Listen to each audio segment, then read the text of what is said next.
नमस्कार to everyone. आज हम नर्सिंग प्लेक्सिस के through RUHS BSc nursing entrance exam paper number 2014 को डिस्कस करने वाले हैं। ओके, जो भी बच्चे नर्सिंग प्लेक्सिस को सब्सक्राइब करने वाले हैं या फिर नर्सिंग प्लेक्सिस के थ्रू एंट्रेंस एग्जाम फाइट करने वाले हैं, वो बच्चे हमारे गूगल ऐप से हमारे इस ऐप को डाउनलोड कर सकते हैं और ये काफ़ी मददगार होगा आपके नर्सिंग के लिए जो एंट्रेंस एग्जाम फाइट करने के लिए।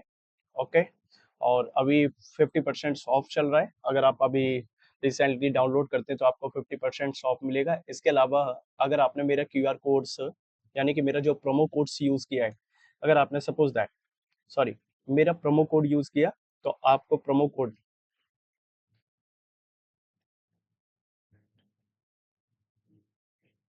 अगर आपने मेरा प्रोमो कोड यूज़ किया JKM0102, अगर आपने मेरा प्रोमो कोड किया तो आपको एडिशनल 50% डिस्काउंट और मिलेगा।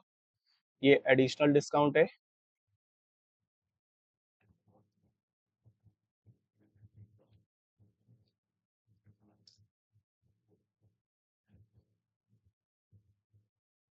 ओके, अगर आपने अपने किसी कलीग फ्रेंड्स को इसके नर्सिंग प्लेक्सिस के बारे में बताया या फिर आपने लिंक शेयर की, वो आपके थ्रू आपका रेफरल यूज करता है, तो उस केसेस में आपको 100 कॉइन्स मिलेंगे, नर्सिंग प्लेक्सिस के 100 कॉइन्स, जिसमें आपका 85 रुपीज और एडिशनल डिस्काउंट हो सकता है। ओके, सो चलिए हम स्टार्ट करते हैं। क्वेश्चन नंबर फर्स्ट से 2014 का पेपर है। पेपर में काफ़ी चेंजेस आए हैं, पर ये पुराने पेपर हैं जिसमें 11th और 12th बोथ का सिलेबस एक साथ कंपाइल किया गया था। ओके, क्वेश्चन नंबर फर्स्ट है हमारा, the vector projections of A vector 3i plus 4k on y axis, यानी कि आपका एक वेक्टर प्रोजेक्शंस दे रखा है जो i और k के रेस्पेक्ट में और y पूछा गया है। देखिए ध्यान से, पहले ऑर्थोगोनल सिस्टम के अकॉर्डिंग जो वेक्टर प्रोजेक्शंस होता है वो 3 एक्सिस के अलोंग्स होता है। एक एक्सिस होता है आपका x एक्सिस, सेकेंड एक्सिस होता है आपका y एक्सिस, और थर्ड आपका होता है z एक्सिस। इसका जो यूनिट वेक्टर होता है ऑर्थोगोनल सिस्टम्स के अलोंग, तो वो आई कैप को रिप्रेजेंट करता है, ये आपका वाई कैप को, आई जे कैप को, और ये रिप्रेजेंट करता है आपके के कैप को। ठीक है, ओके, ध्यान से देखिए, 3i यानी कि आई के रेस्पेक्ट में कोई 1 2 3 कोई भी पॉइंट्स हो सकता है। ये 1 हो गया, ये 2 हो गया, ये 3 हो गया, तो यहाँ पर है अभी। ठीक है ना, के रेस्पेक्ट में आपका 4 है, तो 1 2 3 4 कोई भी हो सकता है, यानी कि जो आपका प्रोजेक्शन अभी आ रहा है वो यहाँ पर है, यहाँ कहीं है। ठीक है, क्या आपका दे रखा है? नहीं दे रखा ना, y के अलोंग से नहीं दे रखा, तो आप क्या करेंगे, ओरिजिन से लेंगे, इसीलिए y आपका कैसा हो जाएगा, y के एक्सिस के अलोंग, y एक्सिस अलोंग जो आपका ऑर्थोगोनल होगा, यानी कि यूनिट वेक्टर्स जो होगा वो कैसा होगा, जीरो होगा। कैसा होगा, जीरो होगा। ओके, सो आपका करेक्ट ऑप्शन कौन सा है, जीरो, क्योंकि यहाँ पर जो y है वो z को रिप्रेजेंट कर रहा है, z आपके में गिवन नहीं है। ठीक है ना, ओके, चलिए क्वेश्चन नंबर सेकंड डिस्कस करते हैं। If the body is moving in a circle of radius r with a constant speed v, it's angular velocity is, अगर मान के चलिए एक बॉडी है और इस तरीके से मूव हो रही है। Okay,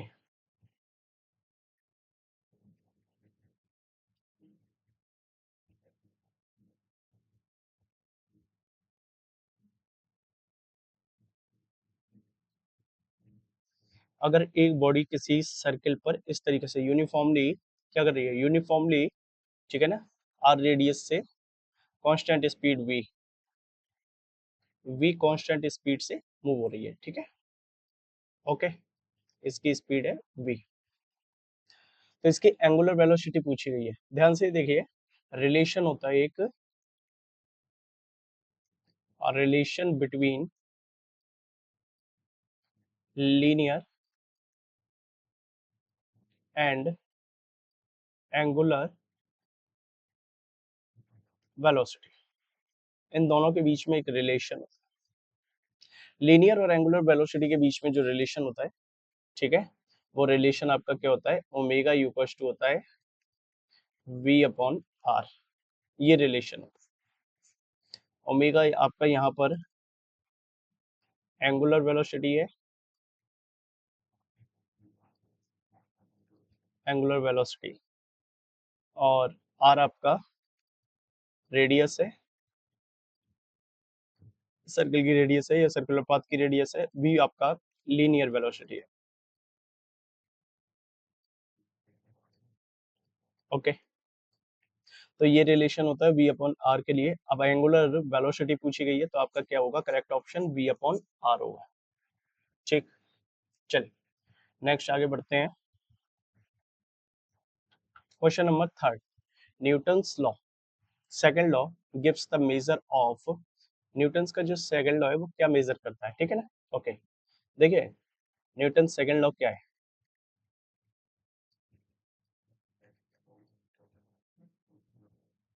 second law,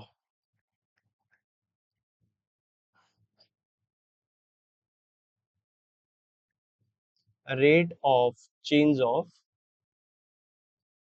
rate of change of momentum, rate of change of momentum is directly proportional,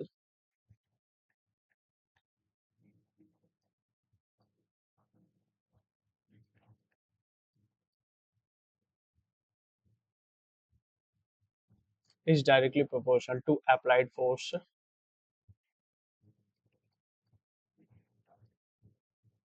applied force। Okay, यानी कि F जो होता है वो डायरेक्टली प्रोपोर्शनल होता है M, ठीक है, V माइनस यू अपॉन, ठीक है। ओके, सो न्यूटन सेकंड लॉ क्या रिप्रेजेंट करता है, मेजर करता है फोर्स को। कैसे मेजर करता है, फोर्स को। ओके, ये हमारा करेक्ट ऑप्शन है, force, B is the correct answer. Next, the unit of Planck constant is, अब प्लैंक कांस्टेंट की जो यूनिट है, ठीक है, अब यूनिट ऑफ प्लैंक कांस्टेंट, चलिए, the unit of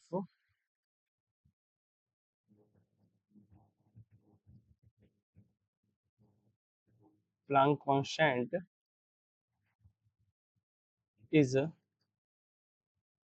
kilogram metre square per second, ठीक है, unit of Planck constant is kilogram metre square per second, ये एमकेएस सिस्टम की यूनिट है, ठीक है। ओके, इसे एसआई सिस्टम ऑफ यूनिट्स भी कहते हैं। अब ये एंगुलर मोमेंटम्स के इक्वल है, सेम इसकी सेम यूनिट होती है, इसकी सेम यूनिट होती है एंगुलर मोमेंटम के, क्योंकि the SI unit of,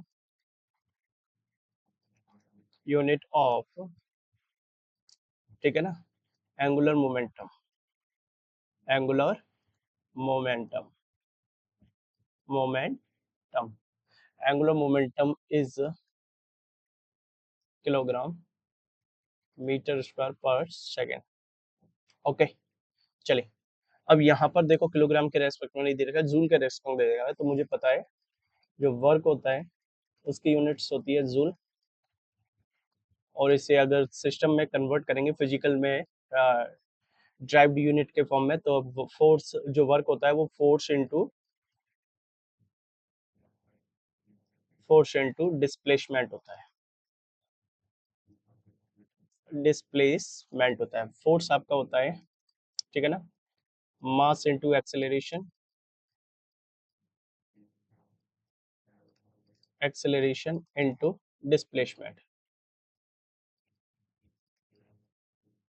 displacement, mass की होती है किलोग्राम, एक्सेलरेशन की होती है मीटर पर सेकेंड स्क्वायर, और डिस्प्लेसमेंट्स का क्या होता है, डिस्प्लेसमेंट्स का आपको क्या दिखाई देता है कि डिस्प्लेसमेंट का होता है मीटर, तो ये लिख सकते हैं kilogram metre square per second square, यानी कि ओके, अगर मान के चलिए ये हो गया किलोमीटर मीटर स्क्वायर इंटू पर सेकेंड्स, तो ये मीटर स्क्वायर पर सेकेंड से, यानी अगर आप इसमें वर्क इंटू टाइम्स कर देते हैं, वर्क इनटू टाइम, ये आपका प्लैंक कांस्टेंट्स को रिप्रेजेंट करता है,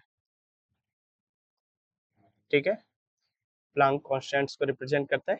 प्लैंक कांस्टेंट वर्क आपका क्या होता है, किलोग्राम मीटर स्क्वायर पर second square into second, second से सेकंड कैंसिल आउट हो गया, यानी किलोग्राम मीटर स्क्वायर जो आपका है वो तो जूल को रिप्रेजेंट करेगा, जूल पर सेकंड से, और जूल पर सेकंड से अगर ये सेकंड्स के स्क्वायर हो जाएगा तो आपका क्या हो जाएगा, ठीक है।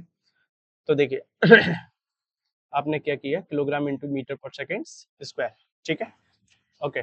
तो इसका हो जाएगा जूल, देन इसकी जो यूनिट हो जाएगी वो जूल इंटू सेकेंड्स हो जाएगी, क्योंकि इस सेकेंड, ये आपका सेकेंड स्क्वायर इंटू हो जाता है सेकेंड्स के, तो ये आपका हो जाएगा जूल इंटू सेकेंड्स, ठीक है, ओके। देन अब हम क्या करने वाले हैं, ओके, टाइम का स्क्वायर हो जाएगा, वर्क इंटू टाइम स्क्वायर हो जाएगा, तो ये जूल इंटू सेकेंड्स होगा हमारा, करेक्ट ऑप्शन कौन सा है, जूल इंटू सेकेंड, ओके। चलिए नेक्स्ट, नेक्स्ट डिस्कस करते हैं। हाँ, हमारे पास नेक्स्ट है क्वेश्चन नंबर 5। क्वेश्चन नंबर 5 हमारा दे रखा है कि the ratio of the numerical value, जो न्यूमेरिकल वैल्यू है of the average velocity and average speed of a body is always, किसी वस्तु के लिए औसत चाल की संख्यात्मक आ, मानों का अनुपात सदैव होता है। देखें, एज डिस्प्लेसमेंट, मैंने मान लिया एज डिस्प्लेसमेंट,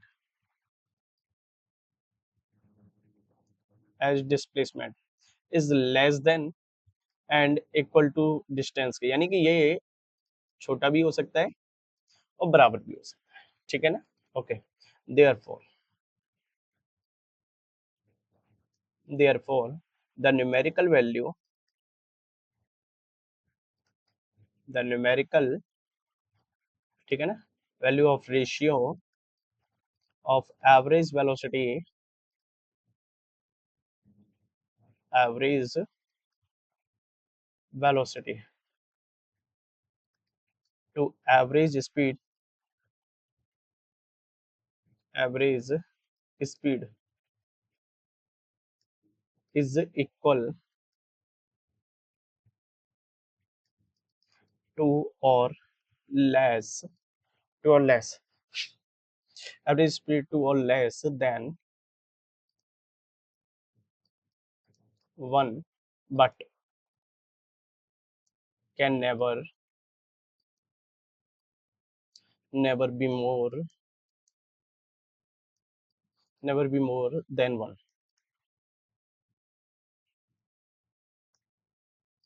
यानी कि can never be more than 1, तो आपका जो करेक्ट ऑप्शन होगा लेस देन यूनिटी हो जाएगा, यानी कि इकाई होता है, इकाई अथवा इकाई से कम होता है, इकाई अथवा इकाई से ज्यादा होता है, इकाई से कम होता है, लेस देन यूनिटी, यानी कि मोर देन 1, यानी कि can never be more than, ज्यादा नहीं हो सकता, ठीक है ना, कम हो सकता है, यानी कि देखो, और लेस देन 1, यानी कि ये जो एवरेज स्पीड है वो इक्वल होगी और लेस देन 1 होगी, इक्वल हो सकती है, ये लेस देन 1 हो सकती है, ठीक है, ओके। अब लेस देन 1 या इक्वल के लिए आप क्या लिख सकते हैं, इसका जो करेक्ट ऑप्शन होगा वो कौन सा होगा, ठीक है ना, यूनिटी और लेस देन 1, यानी कि मोर नहीं हो सकती, लेस देन, एक से इकाई से कम, यानी कि देखिए इसमें दो तीन चीजें एक साथ फंस रही हैं कि यूनिटी इकाई होती है, जैसे कि मैंने यहाँ लिखा to average speed is equal to और less than 1, but can never be more, ये ज्यादा नहीं हो सकती, तो एक तो ये ऑप्शन हट गया, ठीक है ना, मोर देन 1 ये ज्यादा नहीं हो सकती, इकाई अथवा इकाई से कम हो सकती है, इकाई हो सकती है, इकाई से कम हो सकती है, इकाई हो सकता है, इकाई से कम होता है, ठीक है ना, इकाई हो सकती है या इकाई से कम हो सकती है, तो हमारा करेक्ट ऑप्शन क्या आंसर हो गया, B is the correct answer, ठीक है, okay. Question number 6, question number 6 हमारा दे रखा है, इसमें लिखा है कि a block of mass 50 kg slides over a horizontal distance 1 meter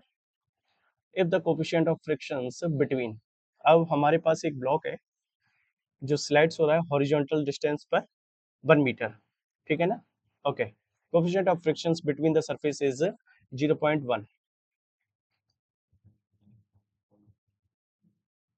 ये ब्लॉक है जो स्लाइड किया जा रहा है, इसका जो मास है वो आपका 50 kg है।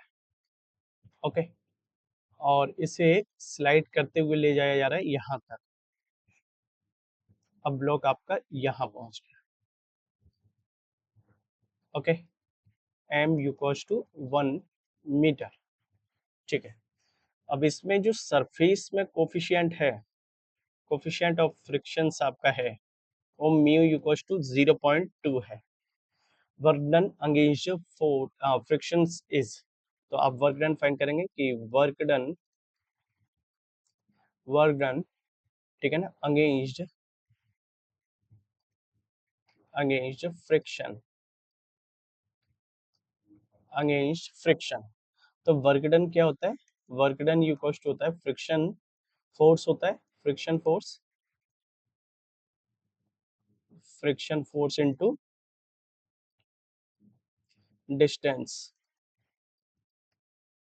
Friction force into distance. तो ये आपका हो जाएगा W equals to mu mg into d, यानी कि W इक्वल्स टू म्यू कितना है 0.2, m कितना है 50, g कितने के लिए बोल रहा है, g इसने दिया नहीं।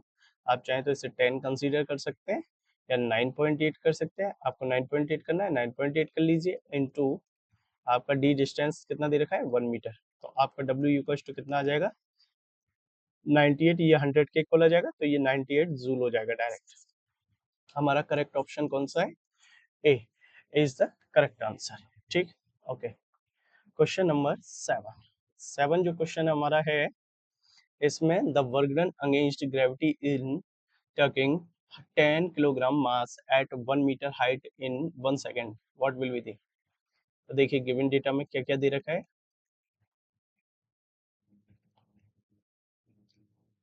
गिवन डेटा में आपका दे रखा है मास, मास आपका मास कितना दे रखा है 10 kg, ठीक है। हाइट h दे रखी है आपका, कितना दे रखा है 1 मीटर। टाइम कितना दे रखा है, टाइम दे रखा है 1 सेकेंड। ओके, ठीक।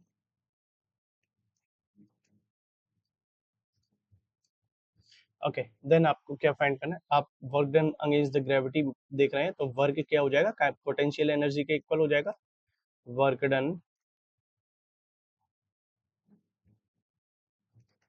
अगेंस्ट ग्रेविटी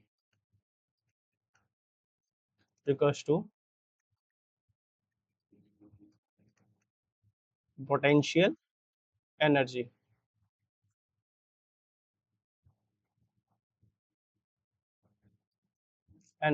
पोटेंशियल एनर्जी, ठीक है।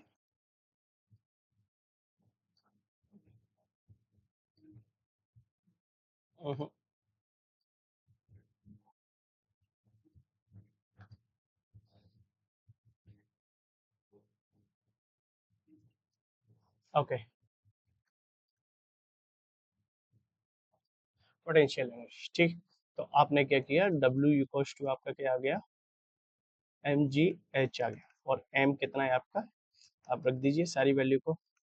जी आपका 9.8 केविन है, h आपका 1 है, तो आपका 98 जूल हो जाएगा, ठीक है। तो करेक्ट ऑप्शन कौन सा होगा, B.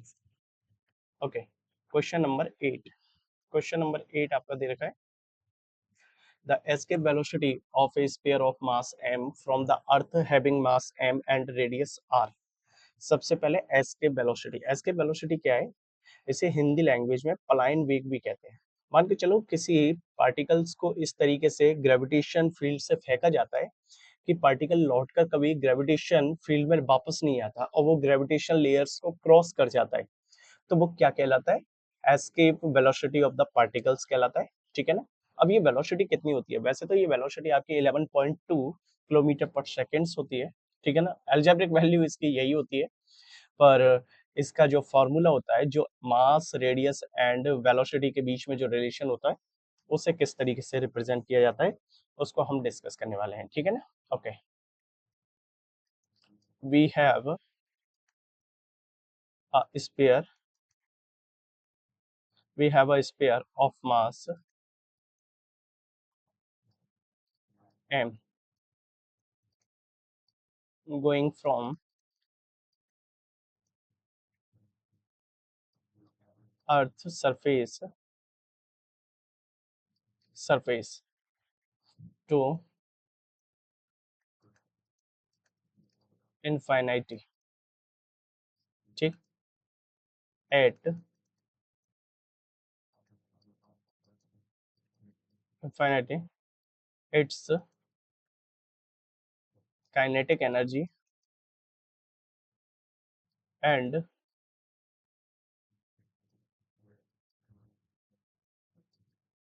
potential energy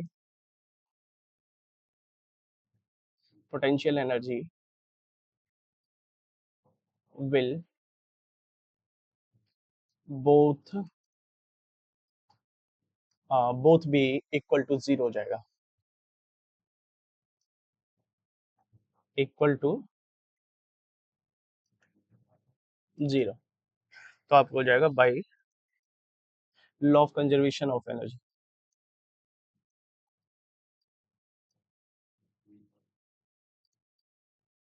by law of conservation of energy, ठीक है। यानी कि kinetic energy plus potential energy, kinetic energy plus potential energy on the surface होगा, ओके। और ये इक्वल हो जाएगा kinetic energy plus potential energy, ये स्पेस में होगा, ये दोनों की दोनों एनर्जी इक्वल हो जाएंगे। तो kinetic energy on the surface आपकी कितनी होती है, 1/2 m, एस के वेलोसिटी के लिए हाफ एम बी स्क्वायर हो जाएगा kinetic energy, minus G capital M small M upon R E equals to zero.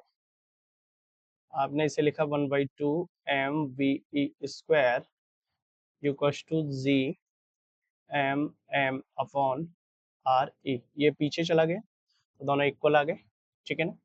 अब मुझे वी ई की वैल्यू फाइंड करनी है, तो मैंने क्या किया, V E square equals to 2gm cross multiply कर दिया है मैंने, 2gm अपॉन आर ई, यानी कि जो मेरा वी ई होगा वो इक्वल्स टू आपका अंडर रूट के इक्वल हो जाएगा 2gm अपॉन आर ई, यानी कि 2gm अपॉन 2gm, ठीक है ना। ओके, m से m कैंसिल आउट हो गया था इधर की डायरेक्शन में, जब वो हो गया था ये m से m कैंसिल आउट हो गया था, ठीक है। तो ये m होगा ही नहीं यहाँ पर, ये सॉरी यहाँ मिस्टेकली m मेंशन कर दिया है, 2gm अपॉन आर ई होगा, okay, 2gm upon 2gm upon R, 2gm upon R. तो हमारा करेक्ट ऑप्शन कौन सा होगा, A is the correct answer, okay. चलिए नेक्स्ट हम बात करते हैं क्वेश्चन नंबर 9 की। क्वेश्चन नंबर जो हमारा 9 है वो दिया है, on applying A stress of, हमारा स्ट्रेस दे रखा है,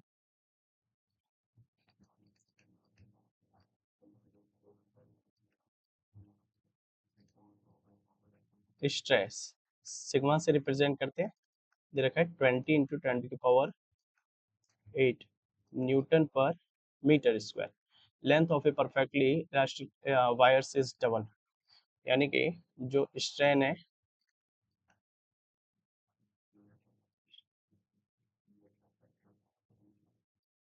स्ट्रेन स्ट्रेन को हम रिप्रेजेंट करते हैं एप्सिलॉन से, और एप्सिलॉन जो हमारा स्ट्रेन होता है, ठीक है, ओके, स्ट्रेन को रिप्रेजेंट करते हैं हम एप्सिलॉन से, और एप्सिलॉन जो स्ट्रेन होता है, ठीक है, ओके, ये होता है change in length upon actual length. अगर देखिए Young modulus will be, Young modulus का फॉर्मूला होता है यंग्स मॉडुलस,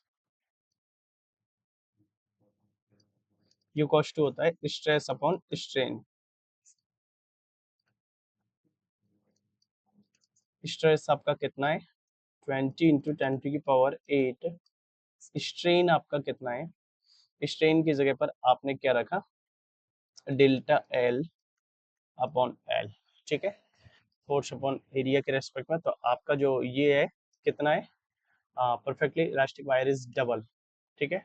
ओके, देन क्या हो जाएगा, y इक्वल्स टू आपका हो जाएगा 20 into 10⁸8 into delta L equals to L के इक्वल हो जाएगा, ठीक है। तो आपका कितना निकल के आएगा जब आप फाइंड करेंगे y इंटू 10⁸8, और क्योंकि perfectly elastic wire is double, length of the perfectly elastic wire कैसे हो जाएगा, डबल हो जाएगी, लेंथ डबल हो नहीं है, ये आपका यंग मॉड्यूलस कितना रहेगा 20 इंटू 10⁸8। ओके, तो ये हमारा कौन सा हो गया, ये इसका आंसर आएगा 20 into 10⁸8, B is the correct option. एक सेकेंड, प्रतिबल लगाने पर एक पूर्णतः प्रत्यास्थ तार की लंबाई दोगुनी हो जाती है, यानी कि परफेक्टली इलास्टिक है, दोगुनी हो जाती है। अब अगर दो गुनी हो जाएगी तो डेल्टा एल हो जाएगा, डेल्टा एल ये ऊपर हो जाएगा, ये सेम ही थी एल, इसमें 12, एल से एल कट गया, ये 2, तो आपकी कैसी रह जाएगी, यंग मॉड्यूलस कितना रह जाएगा यंग मॉड्यूलस में। ओके, चलिए ठीक है। Next question number 10, the amount of work done in forming a shop film of size 10 centimetre and 10 centimetre surface tension. अब आपको सरफेस टेंशन फाइंड करनी है, तो देखिए ध्यान से, surface tension E equals to T into delta A के equal होता है, ठीक है। अब आपका कितना कितना दे रखा है, ये आपका दे रखा है 3 इंटू 10⁻⁻², ठीक है ना। सरफेस टेंशन आपका दे रखा है, और एरिया कितना दे रखा है, एरिया दे रखा है 10 इंटू 10, तो एरिया का आपका कितना हो जाएगा, आपने इसे इंटू कर दिया, इंटू करने के बाद 200 इंटू 10⁻⁻4, यानी कि ई आपने जो भी फाइंड किया वो 6 इंटू 10⁻⁻4 जूल फाइंड किया है, ठीक है।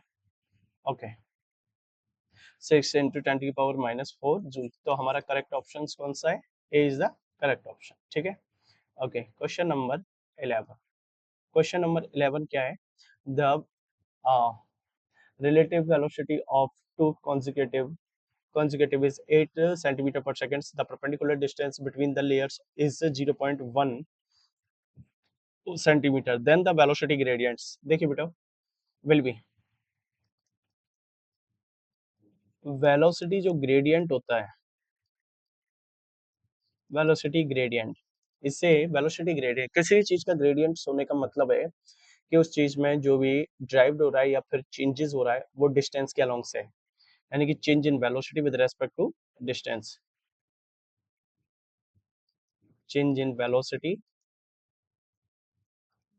With respect to distance. अब देखिए, change in velocity with respect to distance है, आप वेलोसिटी ग्रेडियंट्स को ऐसे भी रिप्रेजेंट कर सकते हैं डीवी बाई डी एक्स, ठीक है। ओके, वेयर आपका यहाँ पर क्या है कि जो डीवी है वो इज रिलेटिव वेलोसिटी है, relative velocity,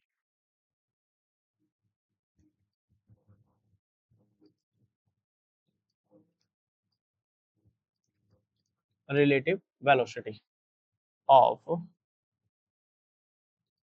to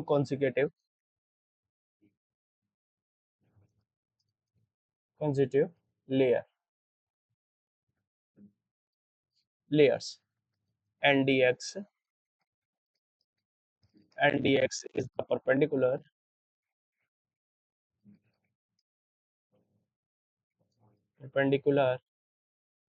distance, perpendicular distance between the layer। तो आपका वेलोसिटी ग्रेडियंट्स क्या आ जाएगा, यानी कि जो आपका वेलोसिटी ग्रेडियंट्स आएगा वो आपका आ जाएगा डीवी बाई डी एक्स, और जो वैल्यू दे रखी है वो 8 सेंटीमीटर और 0.1 सेंटीमीटर, यानी कि आपने 8 अपॉन 0.1 रखा तो आपका 80 सेंटीमीटर्स भी बोल सकते हैं इसे, ठीक है ना। हाँ ओके, मीटर पर सेकेंड्स, यानी कि आपका ये 80 सेंटीमीटर्स भी हो सकता है, ठीक है ना, क्योंकि ये कैसा हो जाएगा 8 सेंटीमीटर पर सेकेंड से, दूसरा सेंटीमीटर से, तो सेंटीमीटर सेंटीमीटर फंस गया तो 80 सेकेंड्स हो जाएगा।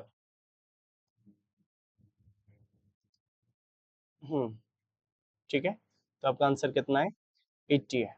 ओके, चलिए नेक्स्ट हम देखते हैं,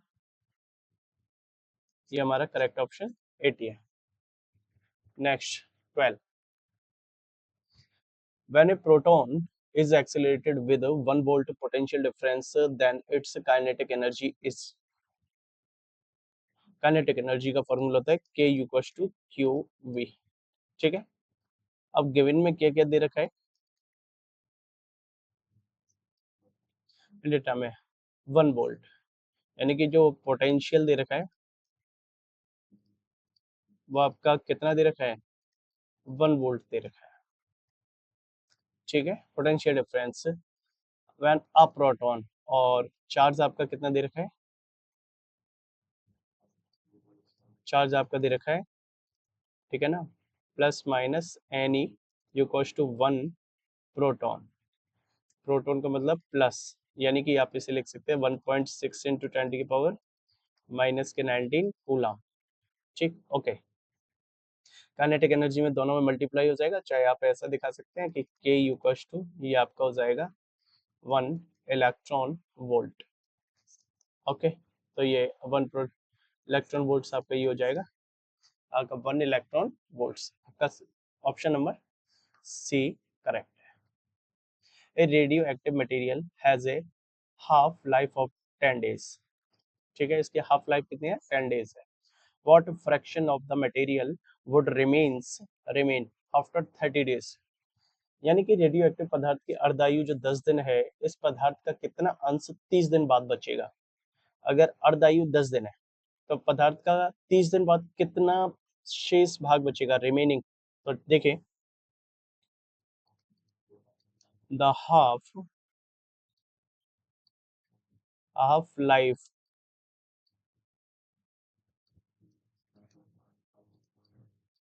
पीरियड इज 10 डेज, ठीक है। 30 डेज इक्वल्स टू कितना है, 30/10, 30 डेज के बाद पूछ रहा है तो एक दिन में देख लेते हैं कि कितना, मतलब कितनी लाइफ होंगी, यानी कि 3 हाफ लाइफ होंगे, कितने, 3 half life period, the fraction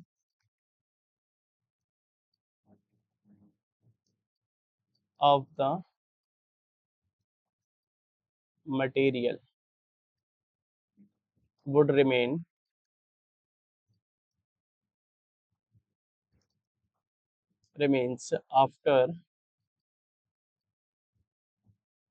after 30 days is, तो आप लिखेंगे 1/2 का पावर 3 इक्वल्स टू 1/8 आ जाएगा, 1/8 आपका कितना हो जाएगा, 0.125, तो ये आपका इतना बचेगा, तो आपका करेक्ट ऑप्शन कौन सा है, सी।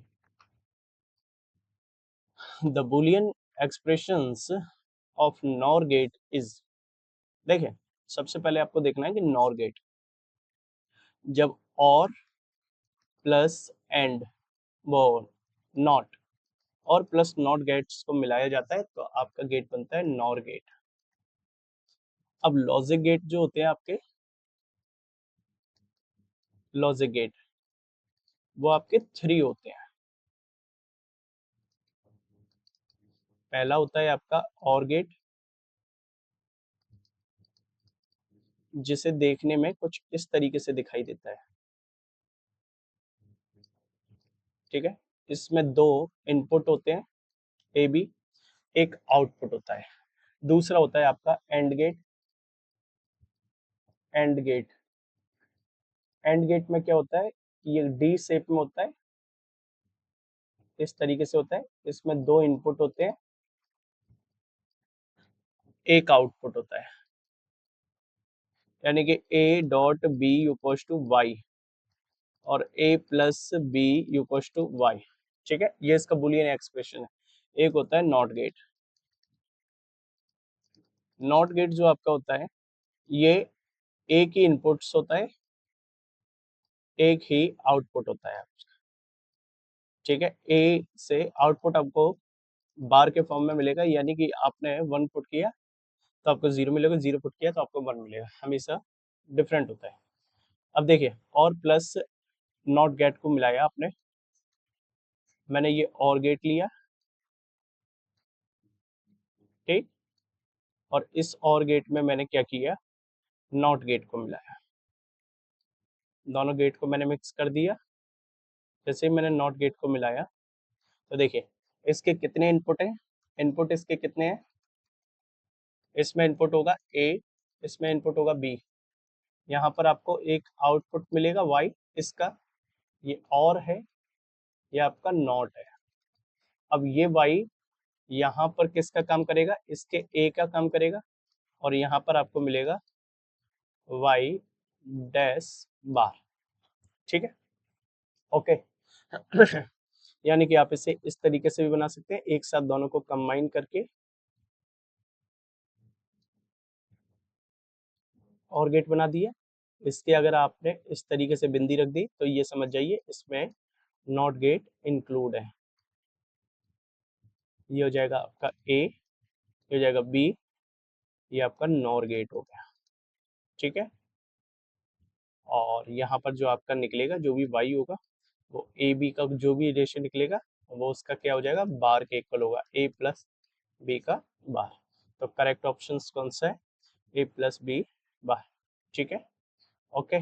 करेक्ट ऑप्शंस हम देखें, हमें यहाँ पर करेक्ट ऑप्शंस में ए प्लस बी का बार, ये सिर्फ ए के ऊपर बार है, बी के ऊपर नहीं है, ये थोड़ा सा मिसप्रिंट हो गया है। ओके, इसमें दोनों के ऊपर बार होगा। ठीक है, तो हमारा करेक्ट ऑप्शन कौन सा होगा, ए प्लस बी का बार, यानी कि ऑप्शन नंबर बी। चलिए नेक्स्ट आगे बढ़ते हैं।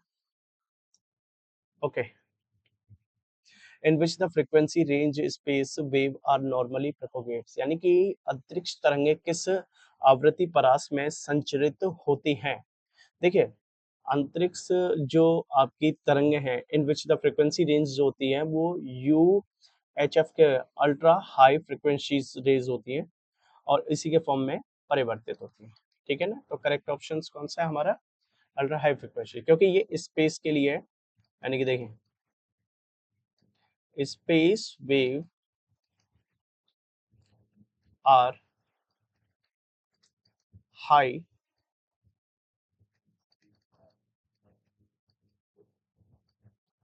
frequency waves by means of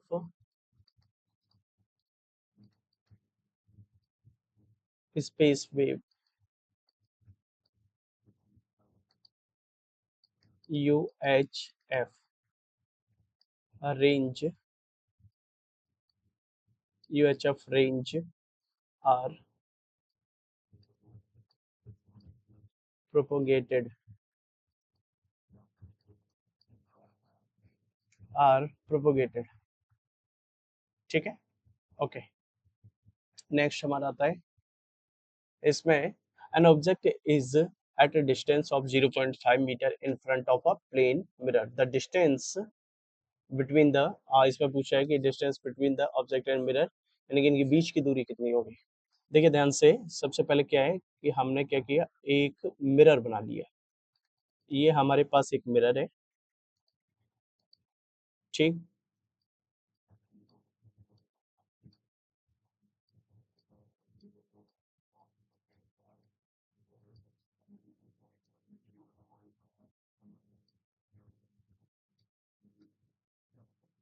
ये मिरर है। अगर सपोज दैट इसके सामने कोई भी ऑब्जेक्ट है, यहाँ पर कोई ऑब्जेक्ट रखा हुआ है, ठीक है ना, ये ऑब्जेक्ट, अगर ऑब्जेक्ट से मिरर की डिस्टेंस 0.5 मीटर है, ठीक है। तो आपको पता होना चाहिए जो इमेज भी इंटरनली होगी वो भी 0.5 मीटर डिस्टेंस पे होगी, क्योंकि प्लेन मिरर की यही विशेषता होती है कि जो इसके जितनी डिस्टेंस पर आप कवर करेंगे, जितनी डिस्टेंस पर आप पीछे जाएंगे, उतनी डिस्टेंस पर आपका इमेज भी पीछे आएगा, ठीक है।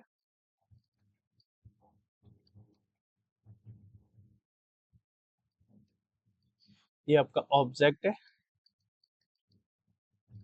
और ये आपकी इमेज है, ठीक है। तो देखिए इसमें जो टोटल डिस्टेंस होगी यहाँ से यहाँ तक, ठीक है।